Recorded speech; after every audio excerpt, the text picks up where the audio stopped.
ప్రస్తుతం మనం ఉన్నాము అయోధ్యలో ఉన్నటువంటి రామ్ సేవాపురంలో. ఇక్కడ రామ మందిర నిర్మాణానికి సంబంధించి కొన్ని కీలకమైనటువంటి ఘట్టాలు ఉన్నాయి. నాకు కుడివైపున రామ మందిరానికి సంబంధించి మహాద్వార ఇక్కడ నిర్మాణం అవుతోంది. మహాద్వారాలని ఇక్కడే చెక్కుతున్నారు. అనురాధ టింబర్ అసోసియేషన్ హైదరాబాద్కి చెందినటువంటిది. ఆ తర్వాత ఇప్పుడు నా వెనకాల కనిపిస్తున్న దగ్గర ఇప్పుడు రామ జన్మభూమికి సంబంధించి విగ్రహ ప్రాణప్రతిష్ఠ కోసం, రామ మందిర ప్రారంభోత్సవం కోసం వచ్చేటువంటి భక్తులకి సామాగ్రి అంటే వారికి అవసరమైనటువంటి ఆహార సామాగ్రి, అందుకు సంబంధించినటువంటి ఇతర వస్తువులన్నీ ఈ గోడౌన్లో ఉంచారు. అయితే ఇప్పుడు మనం చూడబోతున్నాము రామ్ కథాకుంజ్, రామాయణానికి సంబంధించి రాముడి జననానికి ముందు ఏం జరిగింది, ఆ తర్వాత రామావతారం, ఆ రామావతారంలో రాముడు చేసినటువంటి ఆ ఆయనం, రాముడి ప్రయాణానికి సంబంధించి, దీంతో పాటుగా సీతతో కళ్యాణం, ఆ తర్వాత లంకకి వెళ్ళడం, ఇవన్నిటికీ సంబంధించినటువంటి బొమ్మల రూపంలో అంటే విగ్రహాల రూపంలో ఉన్నాయి. వాటన్నిటిని మనం చూడబోతున్నాము. రామ్ కథాకుంజ్లో రామాయణాన్ని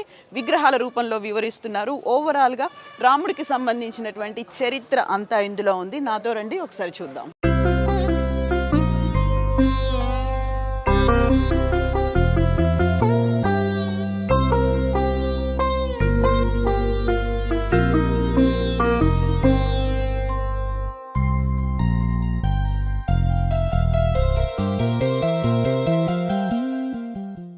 రామ్ కథాకుంజ్లో భాగంగా మొట్టమొదటగా ప్రారంభమవుతుంది మనకు ఎదురుగా కనిపించేది పుత్రకామేష్టి యాగం. దశరథ మహారాజు చేసినటువంటి ఈ యాగానికి సంబంధించినటువంటి విగ్రహాలు అనేవి కనిపిస్తాయి.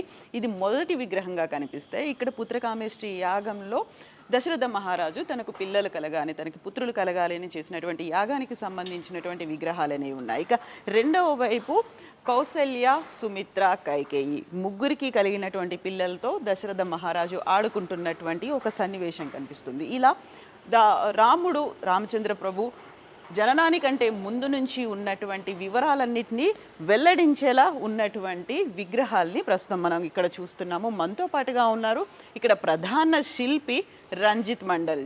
రంజిత్ మండల్ जी, जय श्री राम। जय श्री राम। तो आपको कितना साल लगा ये सब बनाने में? इनको बनाने में हमको लगभग 10 साल लग गया। 2013 से शुरुआत हुआ है। हाँ। माननीय अशोक सिंघल जी के आदेश से ये बना है। हाँ, अशोक सिंघल जी से। उन्होंने हमको लाए थे आसाम से जब हम कक्षा 8 में पढ़ते थे। तब से आप यही हैं? नहीं, तब से हम विश्व हिंदू परिषद में है, दिल्ली में थे। फिर 2002 में माननीय चंपत राय जी जो राम जन्मभूमि ट्रस्ट के मुख्य जो अभी महासचिव जी हैं, उनके साथ आ गए थे काशीपुरम में। बाद में ये हमको नानाजी देशमुख जी ले गए थे गोंडा में, चित्रकूट में, कोई जगह काम में हमको दिया गया था। अंतिम में 2012 में कोई मीटिंग होने के बाद ये मूर्ति जब बना दिया गया, हाँ। तब पास हुआ है। तो ये किस मटेरियल से आपने ये सब बना दिए? ये इसमें है सीमेंट, सरिया, गिट्टी, स्टील तार, स्टील जाली, केमिकल। ओ, ये सब सीमेंट से बना हुआ है? सीमेंट, सरिया, गिट्टी, स्टील तार। स्टोन नहीं है, स्टोन जैसा नहीं, डायरेक्ट स्टोन नहीं है। ये मोल्ड भी नहीं है, डायरेक्ट है, विदाउट मोल्ड, डायरेक्ट प्रोसेस में है। हाँ, हाथों से बनाए हैं। जी जी, हाँ, इसीलिए सब ये डिजाइन ये सब आ गया ना जी।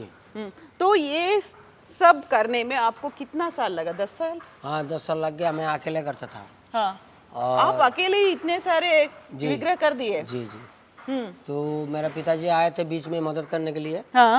वो पिताजी थे मूर्तिकार नहीं थे, तो मेरा गॉड गिफ्टेड था, इनबॉर्न क्वालिटी जिसको कह सकते हैं। तो छोटे से मूर्ति बनाते बनाते बड़े हुए हैं।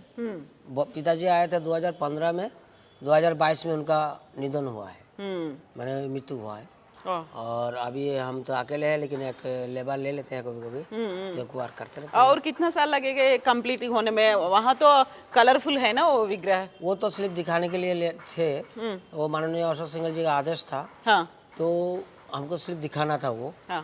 तो अभी जो है हम कर रहे हैं, इसका मूर्ति जब कंप्लीट हो जाएगा, कॉरिडोर में जाके लगेगा, तो वहाँ पर जाके ही पेंटिंग होगा, जो जैसे चंपत राय जी का आदेश होगा उसी अनुसार। तो वहाँ राम जी का जनन हुआ, यहाँ ये है बालराम, जो बालराम खेल रहे थे। हाँ, खेल रहे राम थे। लल्ला। राम लला कौशल्या जी से कौशल- गोद में है। हाँ और वो विष्णु जी का वहाँ लड्डू खाते हुए राम। हाँ, वही। सो విష్ణు దగ్గరున్న అక్కడ ఉన్నటువంటి ప్రసాదాన్ని తింటున్నటువంటి రామ్లల్లా బాలరాముడి విగ్రహంతో పాటుగా ఇక్కడ మనకు కనిపిస్తోంది రాముడు శ్రీరామచంద్రుడు చిన్నప్పుడు తన తల్లితో కలిసి ఆడుకుంటున్నటువంటి విజువల్స్ అనేవి. ఇందులో ప్రతి అంశాన్ని చాలా క్లియర్గా వివరించారు. ఇక్కడ రాముడు లక్ష్మణుడు భరత శత్రుఘ్నులు ఆశ్రమానికి వెళ్ళి అక్కడ అన్ని విద్యలు నేర్చుకుంటున్నటువంటి విజువల్ కూడా కనిపిస్తోంది. దీంతో పాటుగా అన్ని యుద్ధ విద్యలు నేర్చుకోవడం, ఆ తర్వాత అక్కడే అదే సమయంలో రాక్షస సంహారం, వీటన్నిటిని వివరిస్తూనే ఇక్కడ కీలకమైనటువంటి మరొక ఘట్టం కూడా కనిపిస్తుంది రామ లక్ష్మణులకు సంబంధించి వారిని. సో यहाँ पर कल्याण कहाँ पर है जी? राम जी सीता मैया का कल्याण कहाँ पर है यहाँ? ये ऐसा एक्चुअली ये है पुष्प वाटिका, पहला दर्शन हुआ था। हाँ ये तो बाल वो ये तो पुष्प वाटिका है। जी जी हाँ ये बाल राम से शुरुआत हुआ, ये तारकाबाद हुआ, हाँ फिर सुबाहुबद हुआ, फिर अहिल्या उद्धार आया, अहिल्या उद्धार के बाद जानकी जी का सीता जी मैया का जन्म हुआ। ये सीता मैया का जन्म हो गया। नहीं अभी बनाना बाकी है मेरा। ये मिथिला में हुआ। जी जी हाँ ये उनकी हाल बोते समय गाय से, हाँ तब ये उनका पतीला मिला था, हाँ और जिसमें से ये सीता जी का निकले थे। तो ఇక్కడ మనకి కేవలం రామ జననమే కాదు, సీతామయ్య జననం కూడా, జానకి మాత జననానికి సంబంధించినటువంటి వివరాలను కూడా ఉన్నాయి. సో ఇందులో ఇది మిథిలాకి సంబంధించినటువంటి అట్మాస్ఫియర్ని క్రియేట్ చేశారు. ఇక వెరీ ఫస్ట్ టైం రాముడు సీతను చూసేటువంటి దృశ్యం ఇక్కడ కనిపిస్తోంది. రామ లక్ష్మణులు వస్తూ ఉన్నప్పుడు సీత ఆ ఉద్యానవనం నుంచి రాముడిని చూసేటువంటి ఆ దృశ్యాన్ని ఇక్కడ వివరించారు. సో इसके बारे में बता दीजिए। हाँ इसके ये है स्वयंवर सभा, जो जिसमें स्वयंवर। जी स्वयंवर में जो रावण भी आए थे और दूसरे देशों का राजा भी आए थे, और जनक जी है, इसमें जो वो रखा जाएगा, धनुष रखा जाएगा, धनुष रखा जाएगा। हाँ वो उसी का एक दृश्य देने का प्रयास किया हमने, जो धनुष नहीं तोड़ पाया, इसी का एक सीन है, दिखाने का प्रयास किया है। ओके ये यहाँ पर स्वयंवर के बाद, हाँ स्वयंवर के बाद ये है धनुष तोड़ने के बाद परशुराम जी के बाद साथ जो वार्ता हुआ था, हाँ परशुराम वार्ता में आया था, उसी का दिखाने का प्रयास किया है। ओके ओके ये सब उसी का हाँ एक पार्ट है। हाँ। इसके ये है जो है जनक दशरथ जी जो दुखी थे, 14 साल के लिए वनवास दिए थे। यहाँ पर तो कल्याण कहाँ पर है? कल्याणम नहीं है ना, सीता मैया का विवाह हो रहा था। और ये देंगे, इसका बनाएंगे, 2 उसके बाकी है, धनुष तोड़ते हुए और सीता मैया का विवाह 2 बनाना है हमको। ओ वही बाकी है अब। जी जी अभी तो ये तो वनवास पे चले जा रहे हैं यहाँ से। वनवास है, वनवास में ये कौशल्या जी से विदाई है, हाँ कौशल्या जी से विदाई है। ओके तो ये भी सीमेंट से बना हुआ हाँ, है सब सीमेंट ये सब। సో వనవాసానికి వెళ్తున్నటువంటి దృశ్యం ఇక్కడ కనిపిస్తుంది. అయితే సీతామయ్య అంటే ఆ రాముడు సీతకి సంబంధించినటువంటి ఆ కళ్యాణ వివాహానికి సంబంధించి ఇంకా అది కంప్లీట్ అవ్వలేదు. ఆ విగ్రహాన్ని కంప్లీట్ అయిన తర్వాత ఇక్కడ ఇన్స్టాల్ చేస్తారు. సో వనవాసానికి వెళ్తున్నారు, వెళ్ళేటప్పుడు నార చీరలు కట్టుకొని నార బట్టలు కట్టుకొని వెళ్తున్నటువంటి దృశ్యం అనేది ఇక్కడ కనిపిస్తోంది మనకి. వశిష్ఠ జీ సో అక్కడ వశిష్ఠ మహామునిని మహర్షిని కలిసినటువంటి విజువల్, గుహుడితో ఉన్నటువంటి విజువల్, తను నది దాటడానికి గుహుడు ఎలా హెల్ప్ చేశాడో నిషాద్ రాజ్ అంటారు. నిషాద్ రాజ్ చేసినటువంటి హెల్ప్ ఇది ఇక్కడ కనిపిస్తోంది, నదిని దాటడానికి చేసేటువంటి ప్రయత్నం.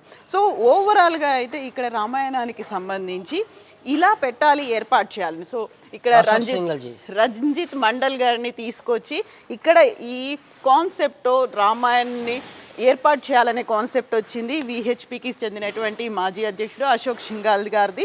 అందుకని అశోక్ సింఘాల్ గారి విగ్రహాన్ని కూడా ఇక్కడ ఏర్పాటు చేశారు. ఓవరాల్గా అయితే కంప్లీట్గా రామాయణానికి సంబంధించి ప్రతి ఒక్క అంశాన్ని దేన్ని మిస్ అవ్వకుండా ఏది ఇంపార్టెంటో దాన్ని అందులో ఏర్పాటు చేసినటువంటి वनवास में जाते समय चित्रकूट जाते समय ये विदाई होते हुए ये भृगु ऋषि आश्रम में, भृगु ऋषि आश्रम में आए थे।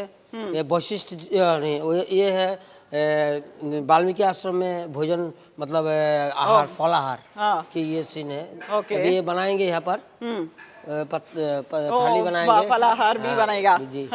सो ये तो पर्णशाला जी, ये है आपका चित्रकूट बनेगा, इसमें जो हिरण उरण बनेगा, पंछी बनेगा, ये सब बनाएंगे इसका।